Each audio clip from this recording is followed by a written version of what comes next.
বর্ষাকালে সব জায়গাতেই খুব ভালো কই মাছ পাওয়া যায়। তাহলে চলো আজকে কই মাছ দিয়ে বানিয়ে ফেলি একটা রেসিপি।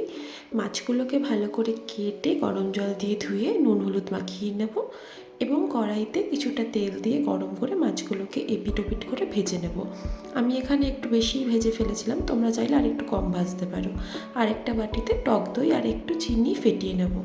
তেলের মধ্যে কালো জিরে, কাঁচা লঙ্কা আর টমেটো ফোড়ন দিয়ে ভালো করে কষিয়ে টক দইটাকে দিয়ে দেবো। টক দই যখন দেবো গ্যাসের ফ্লেম লোতে রেখে ভালো করে নাড়তে থাকবো। আস্তে আস্তে টক দই থেকে যখন তেল ছেড়ে দেবে তারপরে এক এক করে মশলা দেবো। মশলা বলতে এখানে ছিল সাদা আর কালো সর্ষে বাটা, এটা আমি বেটে নিয়েছিলাম আগের থেকে।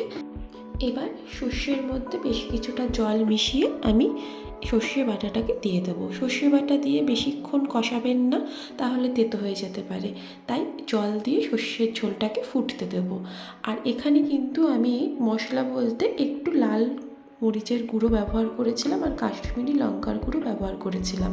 এরপরে মাছগুলো দিয়ে একটু ঝোলটাকে ফুটিয়ে নেব।